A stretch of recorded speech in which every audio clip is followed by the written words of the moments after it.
Hi, welcome to Let's Talk About Love's Stories from Everywhere.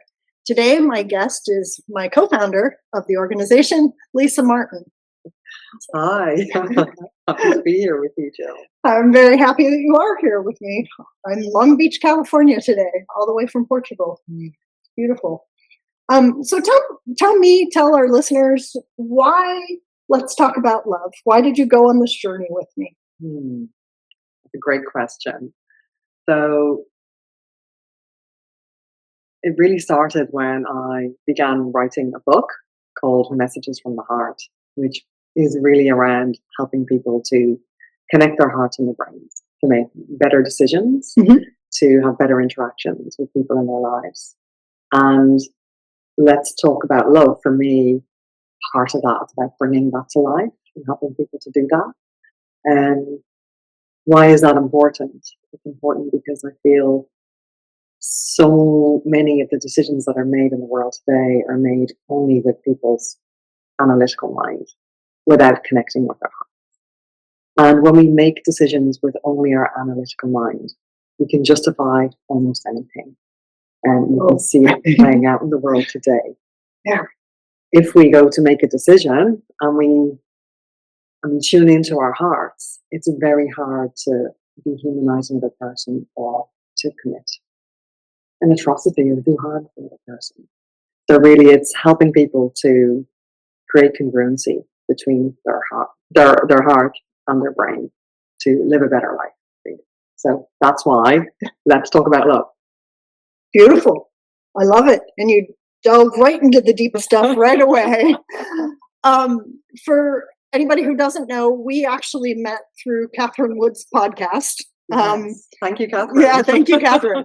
I was a guest on the podcast, and Lisa listened to the episode and reached out to me and engaged in my coaching services actually for the creation of her book, and that's how our beautiful journey has begun. And I would love to delve just a little deeper into the comment that you made about how when people make decisions from their heart instead of their head, it affects the kinds of decisions that they make and also helps spare, if you will, atrocities. Yeah. Right? Okay. That's a great question. So I think when we make decisions with our hearts and our brains in alignment, in a congruency, it benefits us internally. If I go to that first, when we make a decision with our brain and our heart is aligned, or vice versa, it actually puts us out of homeostasis, and it puts us on some level into the stress response, because it means that our actions are not aligned with what we know to be what we need to do in our hearts. So internally, it can cause health problems for us. That can also impact our interactions and our relationships with people. With our hearts and our brains together, then there's a wholeness that we feel inside that comes out into all of our interactions. Okay, so tell us a little bit about yourself. How did you get involved in coaching and the work that you do? That's a great question. So I've been a coach for many years. I've been a coach longer than I haven't been a coach in my life. I started off in my youth as a personal trainer and strength and conditioning coach. And I did that for 10 years. And the last 5 years of that was really helping people to work on transformation. So how to physically transform their bodies. And since then, I've been incredibly interested in transformation. We know that you cannot really transform the outside of your body if you're not transforming within. So that was the beginning of my coaching. And over time, I moved into coaching in organizations, working with senior leaders. So had to obviously re-educate myself and gain all of the necessary qualifications. But to me, it was the same job. It's just in a different environment. And so that's what I do. So meaning it's the same job as you're still helping people try to reach their goals, transform themselves into what they see the potential for themselves to be? I think it's that, but I would go one step further Mhm. because sometimes people don't know their own potential. And the role of a coach is to really identify that spark within that person and to help unlock that potential with the coaching. So, yeah, Nice. transformation still. Very nice. Mm, okay. And what's the most rewarding thing that you do for you personally? The most rewarding thing I do is when I'm working with a coachee and they suddenly realize the potential that they have through taking action and beginning to transform their relationships. And within organizations, when people start to transform their working relationships, particularly senior leaders, they absolutely start to transform their own performance and the kind of value that they deliver. So that's really, really rewarding for me to do that. Mm-hmm. And do you think that that ends up extending beyond their work life? Absolutely. In coaching, we don't coach the problem, or we shouldn't be coaching the problem. We coach the person, and that's the whole person. So as as I begin to work with someone to help unlock their potential, they start to remove the barriers that are blocking their potential. And those barriers exist not just in the workplace, but with their families, with the lady in the coffee shop, potentially everywhere in their lives. So as people start to take off, it's almost like taking off these layers of blockages around their heart and their brain, around their very selves, that they start to actually shine their light out in the world, which might sound a little bit fluffy, but really, when we start to do that, our thinking becomes so much clearer. You know, we're not kind of second guessing ourselves. Is this the right action? Is this the right thing that I need to do? Because there's a roadmap ahead. And when our hearts and our brains are aligned, we can make those decisions really, really easy and oftentimes quite quickly too. And do you have a time in your own life where you feel like you made a big transformation and that has affected the path that you've been on? Yeah, absolutely. So, although I've been involved in helping people to transform for many years, I went through my own dark night of the soul, actually. You About said 4 that with years such a ago. smile on your face. Yeah, I say it with a smile because if I hadn't have gone through that experience, I wouldn't be who I am today. And it was a time during COVID, during lockdown, and many of us found that a really hard time. I know for some people it was great, but I really, really struggled during that time, and I had to look deep within myself to see how I could really bring myself out of the situation that I was in. And that was when I had to really start to learn self compassion and self care and all of those things that we can't fully give to another human being if we're not actually feeling those things about ourselves. So it was during that time that I had to look inward and I started a meditation practice. And rather than trying to just solve problems outwardly in the world around me, I had to go inward to see, okay, well, how did this happen? And what is it within me that's blocked me from achieving what I want to achieve so far? And what do I need to do to bring myself out of that internally rather than just externally? Well, I think that what you just said about the meditation part is so important, not just because meditation is important, but I belong to this big network of women in the workplace. And one of them posted in a forum once that said, I'm so sick of people telling me I need to do self care. I don't have any money to do self care Mm. because somehow or another it's gotten twisted in our heads that self-care means going to get massages or going to get a A facial manicure. or a manicure or things that there's a price tag to, right? Mm. And self-care doesn't mean that. No.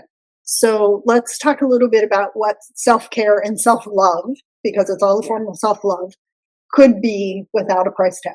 Yeah. That's a great question, because during that difficult time that I had, money was really scarce, and I'd gone from being, quite prosperous and not worrying about what I was spending, or I could buy whatever I needed to or whatever I wanted to. And then all of a sudden I found myself with next to nothing. And it was You really were hard. furloughed from a job, you told me, during Yeah, the pandemic, like so many people were, yeah. right? And Yeah. and living in, one of the most expensive cities in the world, London, still one of my favorite cities in the world. But your money doesn't last long if you're not earning decent amount there. Yeah. So yeah, I had no money.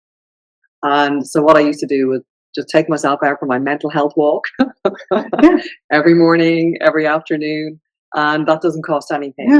Yeah. Meditations, I couldn't afford to buy them.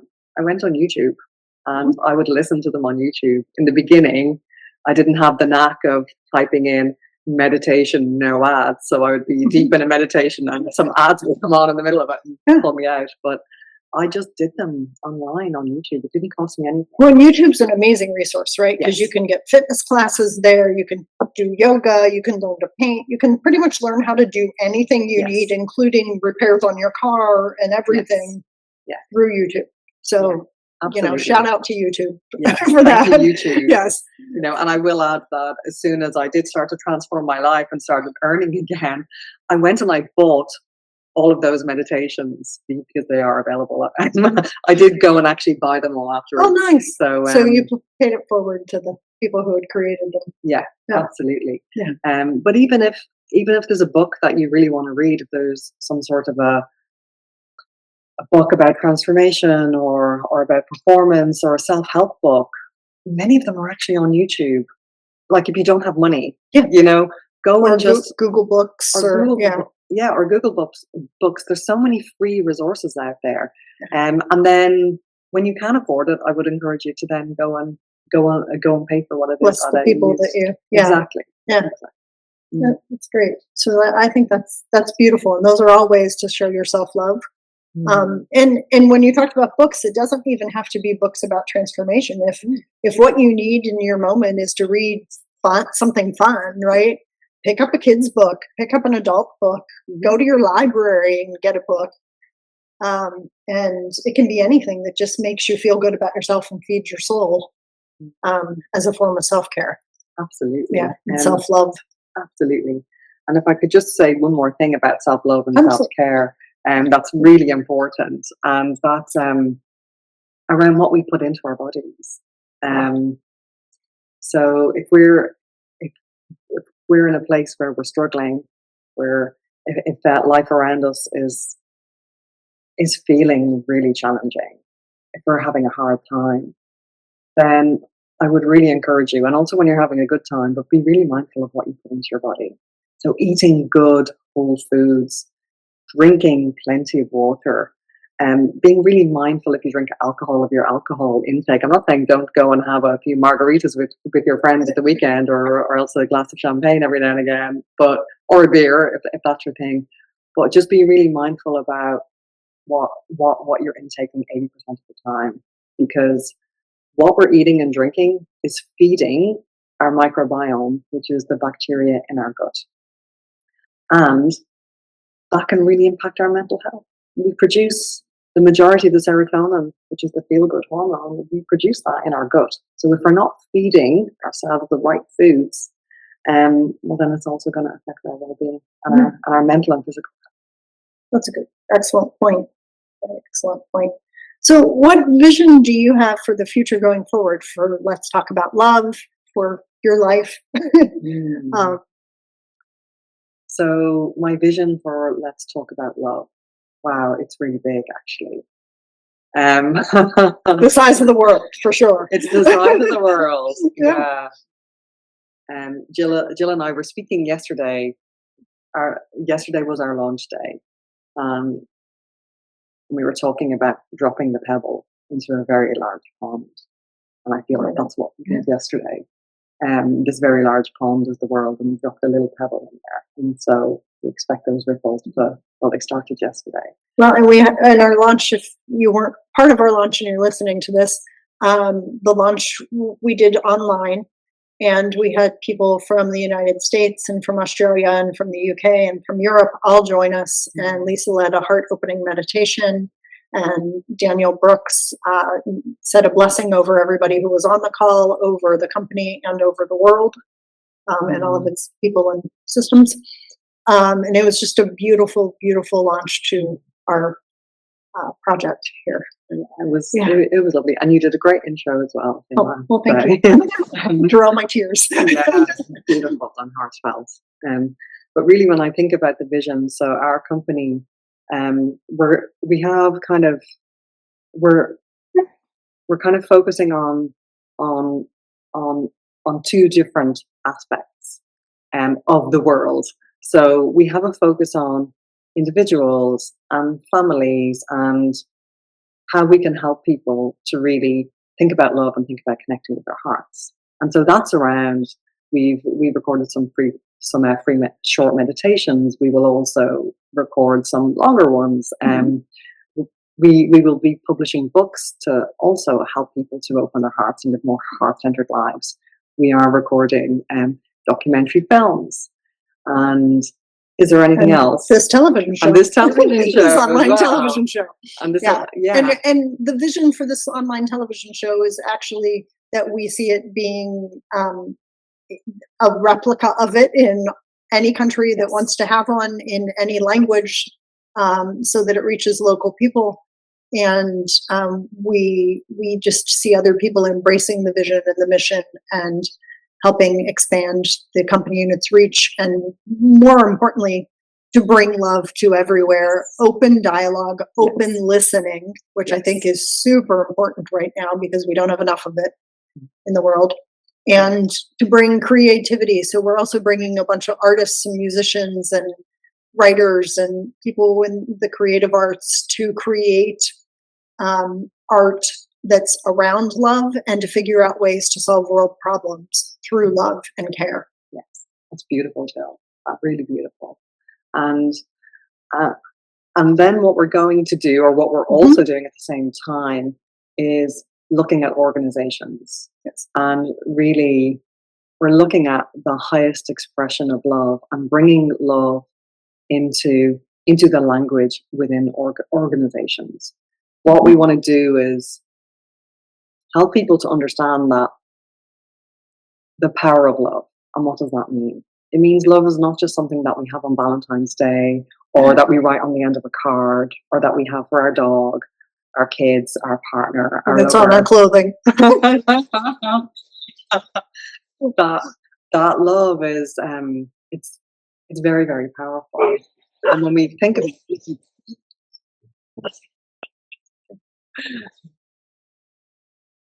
and so when we think about love in the workplace, of course, we have to be very mindful of like what that means.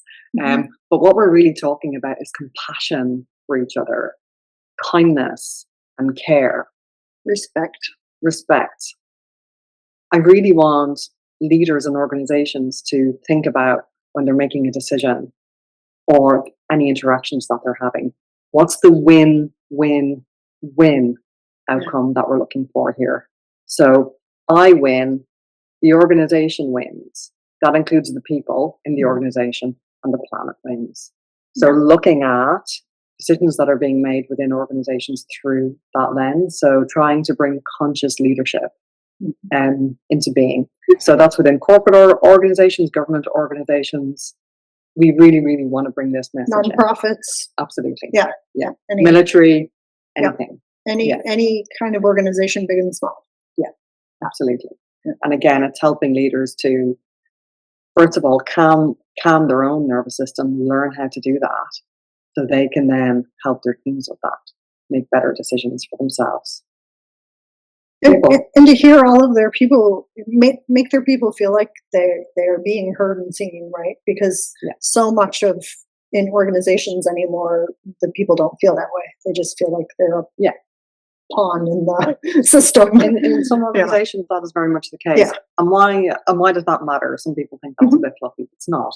When people can bring their brains to work, they actually perform much better. Companies perform so much better when people can be creative at work, when they can respectfully challenge each other, when they can have healthy conflict. And if we can't do that, organizations stagnate, and the evidence is there. So how can we allow people to actually challenge respectfully and bring their best ideas, be the only voice in the room sometimes that's actually disagreeing with someone, but they feel safe to actually do that. Amy Edmondson speaks brilliantly about psychological safety. But we're not going to be able to solve the problems and the challenges in the world today if we can't have the best minds on it. So yeah, it will help organizations too, not just the people. Yeah, and if we can't provide the space to have those minds do their work. Yes. Yeah. Healthy space. So what things would you like our viewing public to know about you? Anything? Wow. This is interesting because I don't like to talk about myself that much. Good experience then for you. Yeah, stepping out of my comfort zone. Well, and we've talked about how we want this company to be, the mission of it and the vision of it is huge, right? Yes. And so because of that, we're both having to step out of our comfort zones, and we're having to grow and believe that this is going to be like we envision it, that it's going to go worldwide. And so if you want somebody to know anything about you, what would it be? What's one thing you love? Well, I was going to say one thing that people maybe want to know about me is that love is my baseline. Love is my baseline. What does that mean? It means that I wasn't always like this, but I approach every interaction, every person that I meet, every challenge with an open heart and an open mind. And love is my baseline. I will always have unconditional positive regard for the person who's in front of me. And with that comes compassion. We all mess up sometimes in our relationships. God knows I do too. But it's having that baseline of love that you always return to love and always return to seeing the best in that person and to acknowledge what it is that's maybe coming through them. That isn't necessarily their choice to be acting out in that way. So yes, love is my baseline. And let's be clear that choosing that as a baseline is a choice, right? Yes. That doesn't mean that we don't get triggered ourselves in the moment, right? Mm-hmm. But what it means is that we are choosing not to respond in a reactive way, that we're choosing to respond with compassion, with love, with an open heart and an open mind, and seeing the best in that person. So kindness, care, compassion. Yeah. Always. And that's regardless if they're a stranger or somebody who you know. Oh yeah, absolutely. Because or a family member. Or a family member. Which tends to be, for most of us, our biggest triggers, right? Well, our family or close friends that have known us. Yes. Yeah. I think was it Ram Dass who said if you think you're enlightened or if you think you're awakened, go and spend a week with your family. You got the holidays coming up, so it's a good time to practice. Years ago, there was an article in the Atlantic that said that if you are stepping into your childhood home, it literally takes 30 seconds before you are triggered back to your teenage years. And however you responded to the people and the dynamics and stuff, regardless of how far you've all come, instantly okay, you're all back there again. Until you choose to make conscious decisions about, okay, I'm not going to act like this again, or I'm not going to let this person bother me, even though this has bothered me all my life, right? Yes. And I just thought, oh wow, 30 seconds, that's not very long. But then you think about it and it's like, oh, that makes sense. It does. Right? Because we've all played certain roles in relationships. And we're continually stuck back in that role when we encounter those same people. Absolutely. And it's really easy to love someone when they're being lovely. Right? It's really easy to be grateful for that person when they're being lovely to you and everything's going well. But the challenge is when that person is not at their best, can we have compassion and love for them in their hearts at that time? And that's what really matters. That's what really matters. So, look, we're not talking about abusive relationships here Yeah. or anything like that. That's a different story. If Yeah. that's the situation, get out of there as quickly Yeah. and safely as you can. But Have a lot more love for yourself yes, and make the wise choices for yourself. exactly. However, with our normal fallible human being selves, we don't always show up the way we want to all the time, and neither does the person in front of us. So it's holding compassion for them. Yeah. That's everyone, including strangers. Yeah. Holding compassion and love when it's not the easiest. And holding compassion and love for ourselves when it's not the easiest. Exactly. I think that's when it matters the most for self and others. Yeah. Yeah. So what's one thing you really love in your life? What's one thing I really love in my life? Yeah.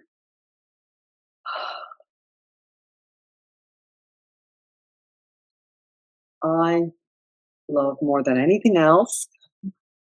I love to be by the sea. On the wildest beach that I can find, the biggest waves crashing down, and being in the wonder and awe and appreciation and love of Mother Nature. That is what I love the most. Which is why you live in Portugal. Why I live by the sea. Yeah. So that's a thing. I Yeah. obviously love people, genuinely love people. Anyone who knows me personally knows that I have a genuine love for people. And being Irish, I would talk to anyone, probably anywhere also. But I love people. But if you were to ask me, in terms of a thing that's not a human being, it would be to be by Mother Nature and experience her wonder and splendor. And what's your favorite inspirational quote? You have one? Or your best words of wisdom? There are a few, and I'm going to probably quote one about love. Mhm. There are so many quotes on love, but I love this one. It's a song by Massive Attack, and Liz Fraser is singing, called Teardrop. And the story goes that she wrote the lyrics to this song on the morning that they were recording it, after she had learned that her lover, Jeff Buckley, had died during the night. And she wrote this beautiful song called Teardrop. And there's a line in that song: love, love, love is a verb. Love is a doing word. And I just love that, because love is the energy that exists between two people, but it's also in our choice in how we actually interact with that person, the choices that we make, how we treat them, how we show up for them. And so I think that quote really, really encapsulates. Thank you. Anything else you'd like to say? I really hope that you stay with us on our journey. Yes. And I hope that you have found this and our work and our offering in some way helpful to you. And if you have, please share it with others, because it's a big pond that we're sending these ripples out to. Thank you very much. And come journey with us. Absolutely. Yeah. Thank you. Thank you.